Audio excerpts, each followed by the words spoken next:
Hello friends, আমি ঝুমা, তোমাদের প্রিয় আর্ট ফ্রেন্ড। চলে এসেছি এটিএন বাংলার নিয়মিত আয়োজন আর্ট অ্যান্ড ক্রাফটের আজকের পর্বে।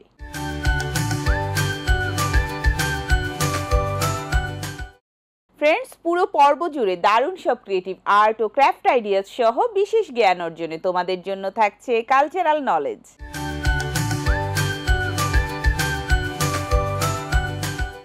ফ্রেন্ডস, আজ আমাদের আর্ট এন্ড ক্রাফট সেটে আমার সাথে আছে দুজন ছোট্ট বন্ধু, তেহজিব এবং গুনগুন। হ্যালো। হ্যালো আপু, কেমন আছো তুমি? আমি ভালো আছি, তোমরা কেমন আছো? আমরাও ভালো আছি। চলো তবে আমরা অনুষ্ঠান শুরু করি। ওকে আপু।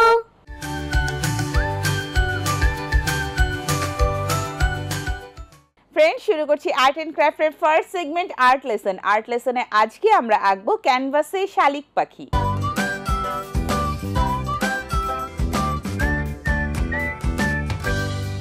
আজকে আমরা ক্যানভাসে শালিক পাখি আঁকবো, তাই তো? হ্যাঁ।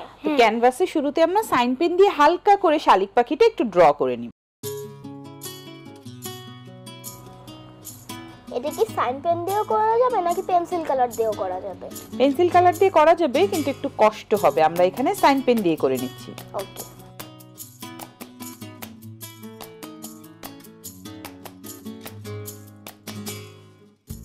এই কিন্তু আমাদের শালিক পাখি ড্র করা হয়ে গেল। এটা কি ডাল আঁকছো? হ্যাঁ। আমার স্কুলে পরীক্ষাতে আমার একটা পাখি আঁকতে হবে, এটাই আঁকবো। আচ্ছা, তোমারটা দেখে।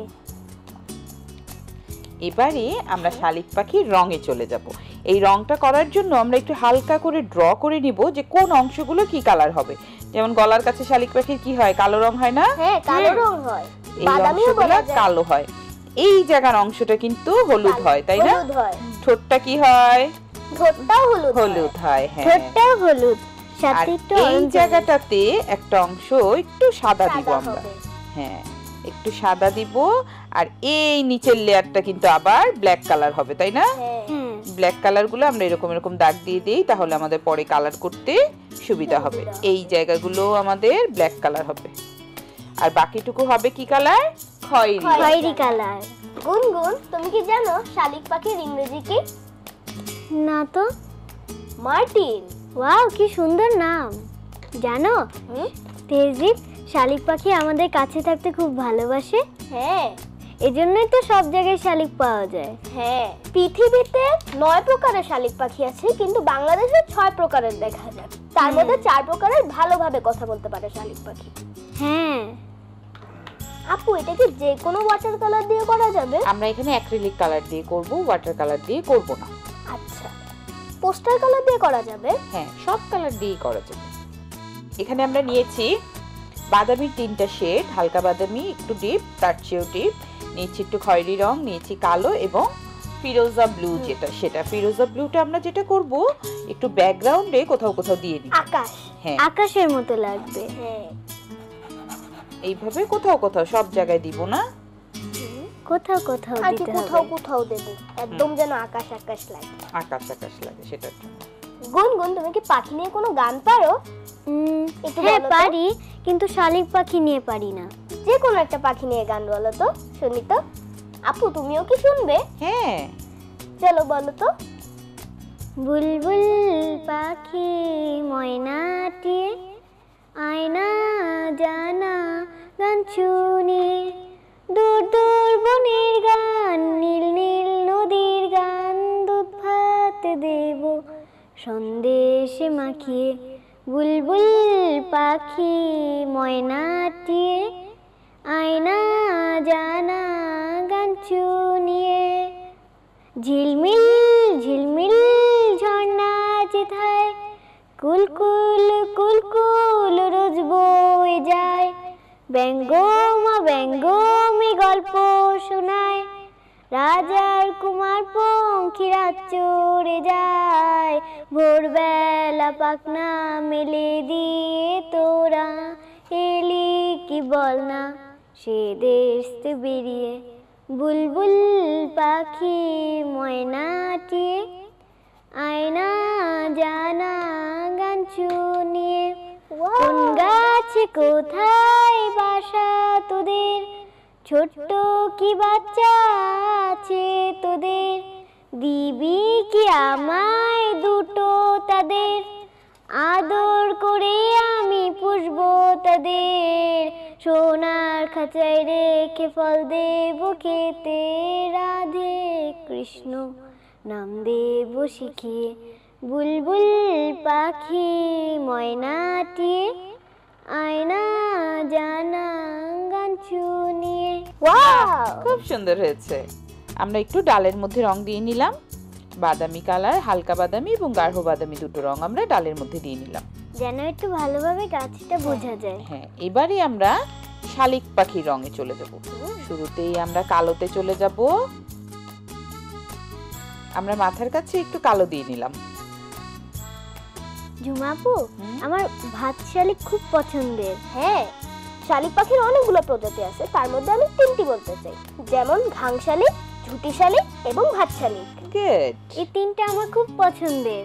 বাংলাদেশে সবচেয়ে বেশি দেখা যায় ভাত শালিক। হ্যাঁ, আর ভাত শালিক সবচেয়ে সুন্দর কথা বলতে পারে। সত্যি আমার খুব ভালো লাগে এই কথাটা শুনতে। হ্যাঁ, এরপরে এই কালোর সাথে আমরা একটু বাদামি মিশাবো। তাহলে কি আর একটু ডার্ক ব্ল্যাক হবে? না, একটু ব্ল্যাকটা লাইট হবে, ডার্ক ব্রাউন একটা কালার আসবে, তখন হালকা হালকা একটু খয়েরি কালার আসবে। হ্যাঁ। জানো গুনগুন, শালিক পাখি ডিমও পারে, ওদেরকে পোষও বানানো যায়। হ্যাঁ, আমি কখনো শুনিনি তো। এরপরে আমরা পিঠের অংশে একটু লালের সাথে একটু হালকা বাদামি মিশাবো, লালচে বাদামি। হ্যাঁ, তখন একটু এই অংশটা আমরা এই পিঠের কাছে দিব। পিঠের কাছে দেব? হ্যাঁ, খয়েরি কালার, এটা খয়েরি, একটু লাইট খয়েরি। লাইট খয়েরি, রাইট। এরপরে আমরা ডার্ক খয়েরিটা নিয়ে নিব। ডার্ক খয়েরিটা নিয়ে আমরা এই যে গলার নিচের অংশে, এই অংশটা সাদাই থাকবে। শালিকে সুন্দর হচ্ছে কিন্তু। এবারে এই যে পিঠের অংশটা আমরা শুধু পানি দিয়ে এরকম করে ডলে দিব। হ্যাঁ, একদম লাইট অংশটা বোঝানোর জন্য। জানো ঝুটি শালিকের মাথায় এরকম ঝুটি বাঁধা থাকে। হ্যাঁ, এবারে আমরা একটু হলুদ রং নিয়ে নিব। হলুদ রংটা কোথায় ব্যবহার করবে বলো তো কোথায়? ঠোঁট ও মাথার ইসে এক্স্যাক্টলি, এবং পায়েও ব্যবহার করতে হবে হলুদ। হ্যাঁ, তখন আর একটু সুন্দর দেখা যাবে। হ্যাঁ, এটা একটু লাইট অরেঞ্জ করছো না, একটু হলুদটা লাইট করে দিচ্ছে। হ্যাঁ, একটু অকার ইয়েলো। ঝুমাপু, জানো আমি বৃষ্টির পানি দিয়ে জল রং করেছি। তাই? এই যে আমরা এই হলুদটা, যেটা বাসন্তী হলুদ, এই হলুদটা আমরা নিয়ে নিব। কিসের জন্য বলো তো? মুখের জন্য এবং ঠোঁটের জন্য। হ্যাঁ, এবং পায়ের জন্য। ওদের পায়ে হলুদ রং থাকে। হ্যাঁ, আমার মনে হচ্ছে আপুরিটা অনেক সুন্দর হবে। হ্যাঁ, আপু তো অনেক সুন্দর আঁকে। হ্যাঁ, এবারে আমরা হালকা হলুদ যেটা, সেটা পায়ের এখানে দিয়ে নিব। আর পায়ের যে নখের যে অংশগুলো, এগুলো কিন্তু আমরা কালো দিয়ে দিব। হ্যাঁ, সব পাখিরই হচ্ছে এরকম কালো থাকে। আমি শালিক পাখি নিয়ে একটু কবিতা বলতে চাই আপু। হ্যাঁ হ্যাঁ, বলো। শালিক পাখি, লিখেছেন মোহিত ঘোষ। শালিক পাখি, শালিক পাখি, তুই আকাশের মালিক নাকি? মেলে দিয়ে রঙিন ডানা, চষে বেড়াস আকাশখানা।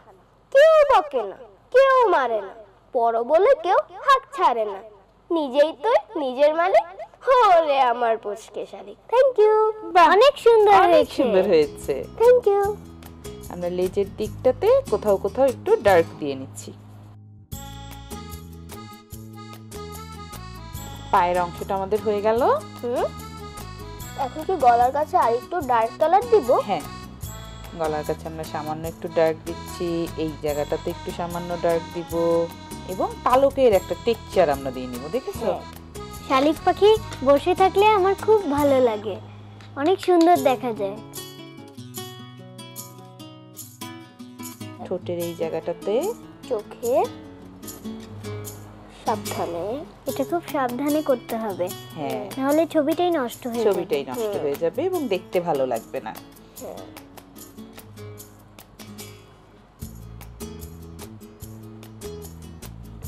ঠোঁটের যে ভাগটা, ওইখানে বর্ডারটা করে দিব না? গুনগুন, তুমি কি রং নিয়ে কোনো গান পারো? আমার খুব রঙের একটা গান শুনতে ইচ্ছে করছে, একদম আপুর রঙের মতো। হ্যাঁ, আমি পারি। বলো তো। 7টি রঙের মাঝে আমি মিল খুঁজে না পাই, জানি না তো কেমন করে কি দিয়ে সাজাই। 7টি রঙের মাঝে আমি মিল খুঁজে না পাই, জানি না তো কেমন করে কি দিয়ে সাজাই। সাদা রঙের জামা সে তো ভালো নয়, হলুদ না হয় নীলে কেমন জানি হয়।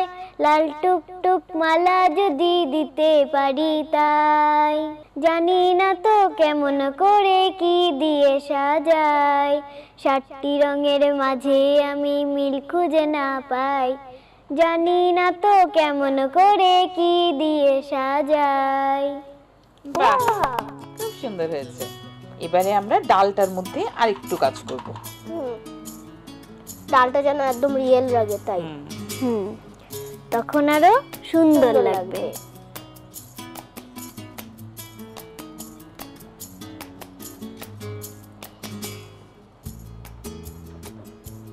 এগুলো কি বড় ডালগুলো?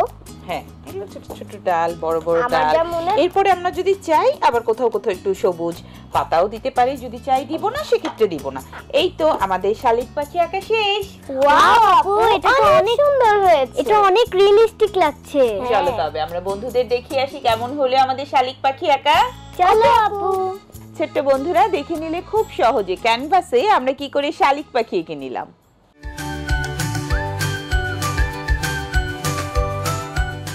ফ্রেন্ডস, আর্ট এন্ড ক্রাফটের সেকেন্ড সেগমেন্ট ক্রিয়েট ফর ফানে আজকে আমরা তৈরি করব ওয়ান টাইম গ্লাস দিয়ে ঝুড়ি।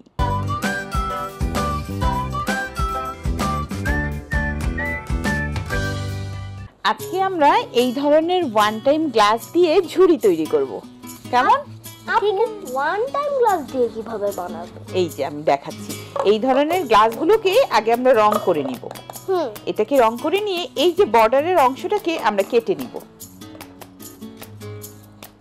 ওয়ান টাইম গ্লাসটাকে আমরা অ্যাক্রিলিক অথবা ফ্যাব্রিক কালার দিয়ে রং করে নিব। যে কোনো কালার দিয়ে করা যাবে না, যে কোনো কালার দিয়ে করলে এটা হাতে লাগবে। ফ্যাব্রিক কালার বা অ্যাক্রিলিক কালার দিয়ে করলে এটা আর হাতে লাগবে না আমাদের। এবারে আমরা এটাকে ভাগ করে নিব।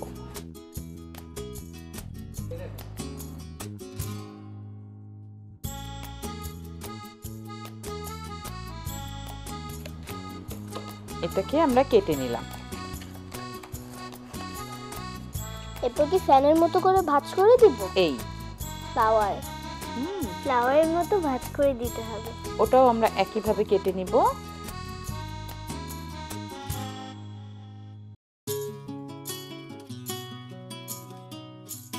এটাও আমরা এইভাবে করে ছড়িয়ে নিব। ছড়িয়ে নেওয়ার পরে এই যে মাথাগুলো আছে এই মাথাগুলো আমরা গোল করে কেটে নিব, ফুলের মতো। ফুল তো একদম গোল হয় ওদের পাপড়িগুলা। হ্যাঁ, আর যে শার্পগুলো আছে না সেগুলো কেটে দিতে হবে। হ্যাঁ, সেগুলো কেটে গোল করে কেটে নিতে হবে। ওইটা যে আছে ওটাও কি একই রকম ভাবে কেটে নিতে হবে? কেটে নিব। একই ভাবে আমরা এগুলো কেটে নিব দুটোই।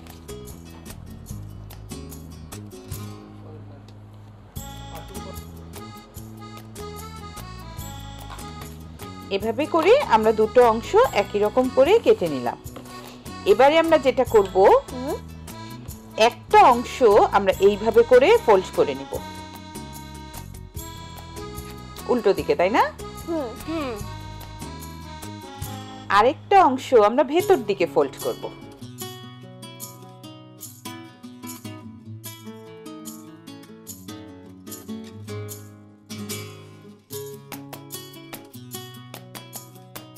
একটা এরকম ভেতর দিকে, আর এটা দিলাম আমরা কি বাহিরের দিকে, তাই না? এবারে মাঝখানে গ্লু লাগিয়ে দিতে হবে। হ্যাঁ, গ্লু দিয়ে এটাকে আমরা বসিয়ে দিব। একদম ফ্লাওয়ারের মতো লাগছে। হ্যাঁ, যখন ফ্লাওয়ার ফুটে না তখন এরকম হয়ে থাকে। এটা শুকাতে হবে। হ্যাঁ, তেজিব, হ্যাঁ বলো তো ঝুড়িকে ইংলিশে কি বলে? বাস্কেট। হ্যাঁ, এই দেখো, এবারে আমরা কি করব, এই যে খালি অংশ যেটা আছে এটাকে উপর দিয়ে লাগিয়ে দিতে উপর দিয়ে হবে। আটকে দিব। আমি তাই ভাবছিলাম যে তুমি এটা কাটলে হয়তো কোনো কারণ আছে। এখানে আমরা গ্লুর সাহায্যে এটা আটকে দিব। জানো তেজিব, হ্যাঁ আমি বাস্কেট বানিয়েছিলাম কাগজ দিয়ে, কখনো ওয়ান টাইম গ্লাস দিয়ে বানাইনি। হ্যাঁ, আমিও প্লাস্টিকের দেখেছি, লোহার দেখেছি, কিন্তু কখনো আমি বেতারও দেখেছি, আবার বাঁশেরও দেখেছি, কিন্তু কখনো ওয়ান টাইম গ্লাস দিয়ে দেখিনি। এই প্রথম দেখলাম, আমি অবাকও হয়ে গেলাম। হ্যাঁ, এখন এই দেখো আমাদের বাস্কেট কিন্তু রেডি। এখন চাইলে আমরা ছোট ছোট জিনিস এই বাস্কেটের মধ্যে রাখতে পারি। যেমন আমরা এই ধরনের জিনিসগুলো বাস্কেটে রাখতে পারি, ছোটখাটো জিনিস কিন্তু আমরা এই বাস্কেটের মধ্যে রেখে দিতে পারি। ইরেজার, পিং পং বল, আবার পিনও রাখতে পারি। তারপরে দেখো, ওয়াও, অনেক কিউট লাগছে, তাই না গুনগুন? হ্যাঁ, অনেক কিউট। আমি তো এখনই বাসায় যে এটা বানিয়ে আসছি। হ্যাঁ, এটা বানানোও সহজ। ছোট্ট বন্ধুরা দেখে নিলে খুব সহজে ওয়ান টাইম গ্লাস দিয়ে আমরা কি করে ঝুড়ি তৈরি করে নিলাম।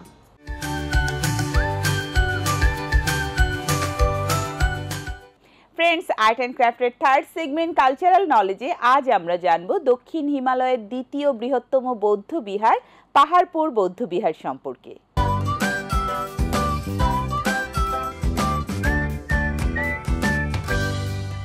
আচ্ছা, তোমরা কি পাহাড়পুর বৌদ্ধ বিহার চেনো?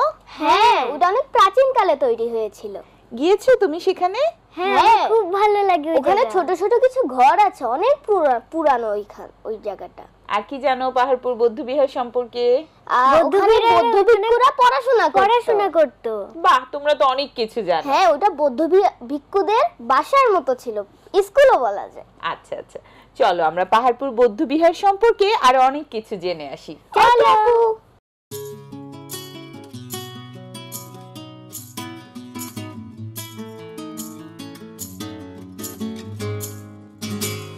পাহাড়পুর বৌদ্ধবিহার বা সোমপুর বিহার বা সোমপুর মহাবিহার বর্তমানে ধ্বংসপ্রাপ্ত একটি প্রাচীন বৌদ্ধবিহার। পাল বংশের দ্বিতীয় রাজা শ্রী ধর্মপাল দেব অষ্টম শতকের শেষের দিকে বা নবম শতকে এই বিহার তৈরি করেছিলেন। 1879 খ্রিস্টাব্দে স্যার আলেকজান্ডার কানিংহাম এই বিশাল স্থাপনা আবিষ্কার করেন।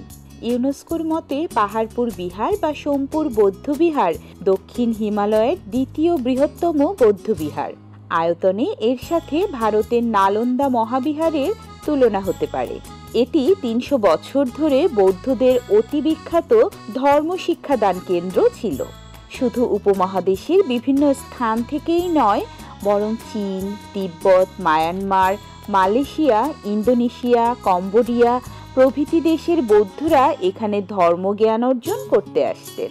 খ্রিস্টীয় 10ম শতকে বিহারের আচার্য ছিলেন অতীশ দীপঙ্কর শ্রীজ্ঞান। 1985 খ্রিস্টাব্দে ইউনেস্কো এটিকে বিশ্ব ঐতিহ্যবাহী স্থানের স্বীকৃতি প্রদান করে। পুণ্ড্যবর্ধনের রাজধানী পুণ্ড্যনগর এবং অপর শহর কটিবর্ষ এর মাঝামাঝি স্থানে অবস্থিত ছিল সোমপুর মহাবিহার। এর ধ্বংসাবশেষটি বর্তমান বাংলাদেশের বৃহত্তর রাজশাহীর অন্তর্গত নওগাঁ জেলার বদলগাছি উপজেলার পাহাড়পুর গ্রামে অবস্থিত। অপরদিকে জয়পুরহাট জেলার জামালগঞ্জ রেল স্টেশন থেকে এর দূরত্ব পশ্চিম দিকে মাত্র 5 কিলোমিটার। এর ভৌগোলিক অবস্থান 25 ডিগ্রি উত্তর থেকে 25 ডিগ্রি 15 উত্তর অক্ষাংশ এবং 88 ডিগ্রি 50 পূর্ব থেকে 89 ডিগ্রি 10 পূর্ব দ্রাঘিমাংশ পর্যন্ত। গ্রামের মধ্যে প্রায় 0.10 বর্গ কিলোমিটার অঞ্চল জুড়ে এই পুরাকীর্তিটি অবস্থিত। প্রত্নতাত্ত্বিক এই নিদর্শনটির ভূমি পরিকল্পনা চতুর্ভুজ আকৃতির। এটি বাংলাদেশের উত্তরবঙ্গের প্লাবন সমভূমিতে অবস্থিত। প্লাইস্টোসিন যুগের বরেন্দ্র নামক অনুচ্চ এলাকার অন্তর্ভুক্ত। মাটিতে লৌহজাত পদার্থের উপস্থিতির কারণে মাটি লালচে। অবশ্য বর্তমানে এই মাটি অধিকাংশ স্থানে পললের নিচে ঢাকা পড়েছে। পার্শ্ববর্তী সমতল ভূমি থেকে প্রায় 30.30 মিটার উঁচুতে অবস্থিত পাহাড় সদৃশ স্থাপনা হিসেবে এটি টিকে রয়েছে। স্থানীয় লোকজন একে গোপাল চিতার পাহাড় আখ্যায়িত করত। সেই থেকেই এর নাম হয়েছে পাহাড়পুর, যদিও এর প্রকৃত নাম সোমপুর বিহার। সপ্তম শতাব্দীর মাঝামাঝিতে ইউয়েন সাং পুণ্ড্যবর্ধনে আসেন, তবে তার বিস্তারিত বিবরণে সোমপুরের বিহার ও মন্দিরের কোনো উল্লেখ নেই। গোপালপুত্র ধর্মপাল সিংহাসনে আরোহণ করে দীর্ঘকাল রাজত্ব করেন ও রাজ্যকে বাংলা বিহার ছাড়িয়ে পাকিস্তানের উত্তর পশ্চিম সীমান্তের গান্ধার পর্যন্ত বিস্তৃত করেন। সম্রাট ধর্মপাল অনেক নিষ্ঠাবান বৌদ্ধ ছিলেন। তিনি বিক্রমশিলা ও সোমপুর বিহার প্রতিষ্ঠা করেন। অন্যমতে বিখ্যাত তিব্বতীয় ইতিহাস গ্রন্থ পাগ শাম জন ঝং এর লেখক অত্যন্ত সুস্পষ্টভাবে ধর্মপালের পুত্র দেবপাল কর্তৃক সোমপুরে নির্মিত বিশাল বিহার ও সুউচ্চ মন্দিরের উল্লেখ করেছেন। সোমপুর বিহারের ভিক্ষুরা নালন্দা, বুদ্ধগয়া প্রভৃতি ভারতীয় বিভিন্ন বৌদ্ধ তীর্থস্থানে অর্থ ও ধনরত্ন দান করতেন বলে বিভিন্ন লিপিতে উল্লেখ করা আছে, যা দশম ও 11শো শতাব্দীতে সমৃদ্ধশালী অবস্থার ইঙ্গিত বহন করে। এছাড়া নবম শতাব্দী পর্যন্ত পাল রাজাদের পৃষ্ঠপোষকতায় সোমপুর বিহার ছাড়াও অগ্রপুর, উষ্ণপুর, গোঠপুর, এতপুর ও জগদ্দল বিহারের উল্লেখ পাওয়া যায়। নবম শতাব্দীর শেষ ভাগে গুর্জর রাজ প্রথম ভোজ ও মহেন্দ্রপাল পাল সাম্রাজ্যের বিশেষ ক্ষতি সাধন করেন। পরে দশম শতাব্দীর শেষ ভাগে পাল বংশীয় রাজা মহিপাল সাম্রাজ্য পুনরুদ্ধার করেন ও সোমপুর বিহার মেরামত করেন। কিন্তু মহিপাল ও তার পুত্র নয়াপালের মৃত্যুর পর আবার পাল বংশের পতন শুরু হয়। এই সুযোগে মধ্য ভারতের চেদিরাজ কর্ণ, চোলরাজ রাজেন্দ্র ও দিব্য নামের এক দেশীয় কৈরবত সামন্ত নরপতি পরপর বরেন্দ্রভূমি আক্রমণ করেন। নালন্দায় পাহাড়পুর মন্দির ও বিহার ধ্বংসের উল্লেখ সম্ভবত এ সময়ের আক্রমণের। 11শো শতাব্দীতে পাল বংশীয় রামপাল ঋতরাজ্য পুনরুদ্ধার করেন। 12শো শতাব্দীতে দক্ষিণাত্যের কর্ণাট থেকে আগত সেনা রাজারা বাংলা দখল করেন। সে রাজাদের আমলে সোমপুর রাজকীয় পৃষ্ঠপোষকতা হারায়। এ সময় শেষবারের মতো সোমপুরের পতন শুরু হয়। সেন শাসনের ফলে পতনের দ্বার প্রান্তে থাকা এই বিহার সম্পর্কে একজন পণ্ডিত লিখেছেন, পাহাড়পুরের বিহার ও মঠের ধ্বংসাবশেষগুলো বড় আকারের ধ্বংসের কোনো স্পষ্ট চিহ্ন বহন করে না। বিহার পরিত্যাগ বা ধ্বংসের মাধ্যমে এই প্রতিষ্ঠানের পতনের অবশ্যই মুসলিম আক্রমণের ফলে সৃষ্ট ব্যাপক অস্থিরতা ও জনসংখ্যার বাস্তুচ্যুতির প্রভাব ছিল।